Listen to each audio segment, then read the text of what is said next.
Bonjour mesdames et messieurs, on est le mercredi 26 janvier 2022. On sera dans cette édition sur le dossier de l'Ukraine. Joe Biden menace Vladimir Poutine de sanctions personnelles. Enfin, on verra que le photographe René Robert est mort à Paris dans l'indifférence la semaine dernière. People et local, Florent Pagny annule sa tournée. Le président du festival Aluna réagit, on aura sa réaction.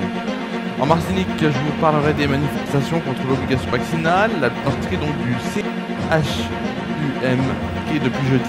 Vous retrouverez bien sûr en fin d'édition votre météo ainsi que l'éphéméride de demain. C'est la fin des titres de votre édition. On est le mercredi 26 janvier.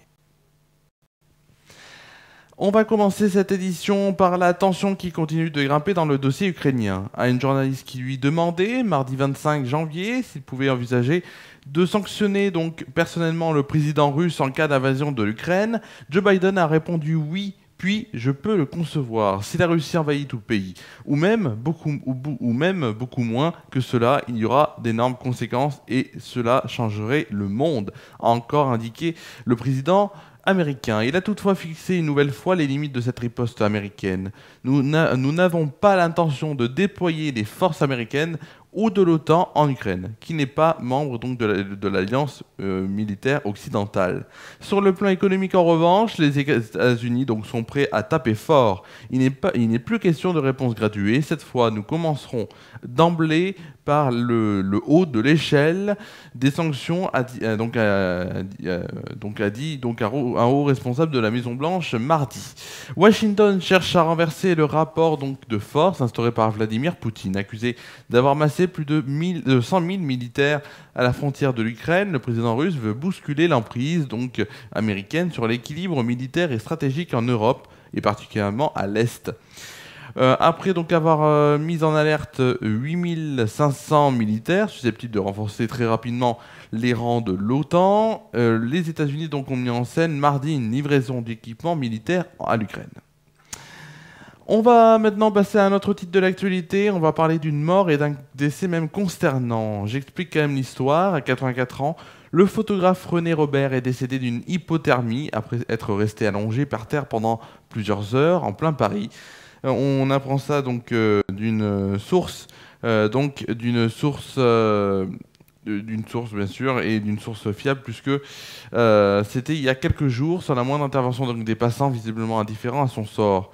Ce mardi 18, donc c'était la semaine dernière, mardi 18 janvier, ce photographe suisse donc à la renommée internationale pour ses photographies portant sur la danse flamenco est mort donc à même le sol d'une rue passante à Paris comme le relate RTL. C'est sans doute suite à un malaise alors qu'il sortait donc de son domicile pour faire une promenade que l'octogénaire est tombé sur le trottoir et avant de rester quand même 9 longues heures durant inerte et sans le moindre secours. Une mort atroce selon donc le journaliste et ami du photographe Michel Monponté, qui a relaté donc sur Twitter les derniers instants de René Robert. En hypothermie, il n'a pas pu être ramené à la vie durant 9 heures même. Aucun passant ne s'est arrêté pour voir pourquoi ce monsieur gisait sur le trottoir. Personne. S'est-il indigné donc sur le réseau social. Et comme il le raconte, c'est un sans-abri qui est venu donc le premier vérifier l'état de santé du photographe gisant sur le trottoir donc de la rue de Turbigo. Mais malgré donc l'aide de cet homme, les secours n'ont pas été en mesure de réanimer le photographe. D'après Actu Paris, les pompiers de la capitale donc, ont été informés et ont confirmé un appel à 5h30 du matin donc pour un homme allongé au sol avec un traumatisme crânien et du sang. Transporté à l'hôpital en urgence absolue, sa mort aura été confirmée quelques heures plus tard par les médecins. Cette situation terrible a inspiré donc un commentaire sur les réseaux sociaux et un édito sur France Info à l'ami donc du photographe qui a invité chacun et chacune à prendre le temps de s'arrêter, ne serait-ce qu'un instant, pour aider son prochain dans ce genre de situation. On va maintenant parler people et parler local, et même ou inversement. Maintenant, dans la soirée d'hier, de mardi 25 janvier, c'était hier, Florent Pagny donc, a annoncé souffrir d'une tumeur cancéreuse inopérable sur les réseaux sociaux. Sa tournée se voit donc annulée. Sa première venue au festival donc Aluna à Rioms, dans le sud Ardèche, prévue le samedi 25 juin, n'est plus certaine. Alors, le président donc Jean Boucher réagit en disant « Je lui souhaite beaucoup de courage et un bon rétablissement ». Il a appris donc cette nouvelle par les producteurs de l'artiste un peu avant l'annonce officielle. Il ajoute aussi: cela fait 10 ans que je le veux dans la programmation, c'est un grand artiste qui fait peu de tournées. Alors pour le moment, l'équipe du festival est en contact avec la boîte de production de Florent Pagny et planche sur un éventuel remplacement de ce dernier. On va maintenant traverser l'océan Atlantique pour aller en Martinique où depuis une semaine donc le service de blanchisserie de l'hôpital Pierre Zobda Kittmann est bloqué donc par les organisations syndicales UGTM et USAM dans le cadre des manifestations contre l'obligation vaccinale. C'est ce que dénonce donc la direction du CHUM ce mercredi 26 janvier dans un communiqué. Depuis jeudi, les organisations syndicales UGTM et USAM bloquent le fonctionnement de la blanchisserie en entravant au moyen de palettes et de pression psychologique l'accès des personnels à ce stade essentiel pour la distribution du linge indispensable à la prise en charge des patients du CHU Martinique.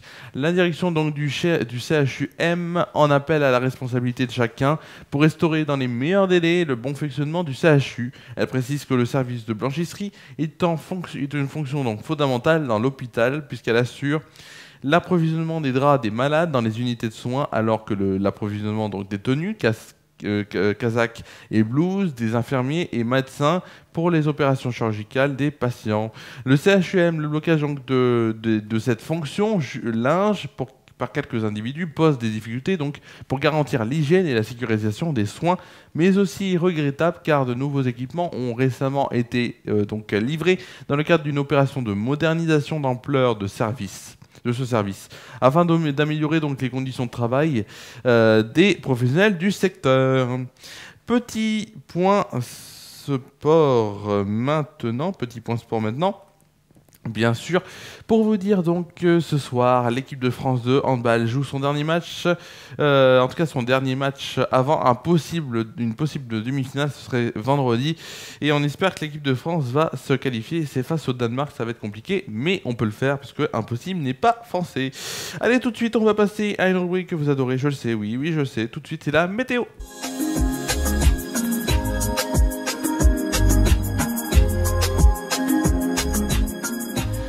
Et la météo donc avec d'abord la météo de Tournon où demain matin au programme un ciel très nuageux sera présent pour une température de moins 1 degré de moyenne. Demain après-midi c'est un beau soleil qui sera en notre compagnie donc pour une température de 5 degrés de moyenne et de 5 degrés au milieu de la journée, donc 5 degrés au plus haut.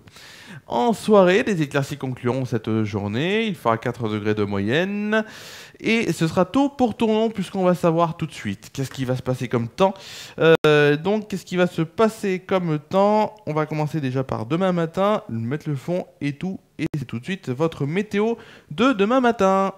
Demain matin, les brouillards sont une nouvelle fois fréquents au nord et sur le centre-est, parfois givrant sur le Val-de-Loire. Le temps est couvert le long des côtes de la Manche et au nord de la Somme avec quelques bruines. Au sud, le soleil domine. Les gelées sont parfois marquées sur la moitié sud. Côté température, il fera moins à Strasbourg, Troyes, Orléans, Rennes, Nantes, La Rochelle, Bordeaux et Toulouse. 1 degré à Charleville-Mézières, Paris, Montélimar et Montpellier. 2 degrés à Rouen et Biarritz et 3 degrés à Perpignan. Il fera pour le plus froid moins 2 degrés à Dijon, Bourges, Lyon ou encore Limoges. Et il fera pour le plus chaud 6 degrés à Cherbourg, Marseille, Nice et Ajaccio. Demain après-midi, un front atténué gagne les régions au nord de la Seine avec quelques averses et de nombreux nuages. Au sud, le soleil règne sans encombre, température de saison sauf du nord-est au centre-est où elle reste inférieure. Côté température, il fera 4 degrés à Strasbourg, Orléans et Lyon, 6 degrés à Paris, 7 degrés à Nantes, La Rochelle, Limoges, Bordeaux et Toulouse, 8 degrés à Lille, Rouen, Rennes et Montélimar, 12 degrés à Marseille, Nice et Ajaccio. Pour le plus frais, ce sera à Charleville-Mézières, Troyes, Dijon et Bourges où il fera 3 degrés. À l'inverse, où il fera le plus chaud, ce sera à Perpignan où il fera 13 degrés. On fêtera demain la Sainte Angèle et Angélique. Le soleil se lèvera à 8h27 et se couchera à 17h39. On gagnera ainsi 3 minutes de soleil. C'est déjà important 3 minutes. Oui, c'est déjà important. 3 minutes de soleil, c'est bien. Oui, c'est bien. Et oui, demain et vendredi, le JT sera encore de retour en inédit, vendredi étant la dernière édition de la semaine. Samedi, une émission de Samedi Détente vous sera proposée à 19h. Dimanche, on fera un live, et oui, dimanche, FR News, le live spécial Monaco lance à suivre en direct à 20h55. Et lundi, exceptionnellement, en direct aussi, ce sera FR News Foot à 13h10. Voilà ce qui vous attend pour la fin de semaine. C'est la fin de cette édition, on se retrouve demain sur FR News pour le JT. Je vous souhaite de passer une très bonne soirée, une bonne nuit, prenez soin de vous et de vos proches, et demain sur FR.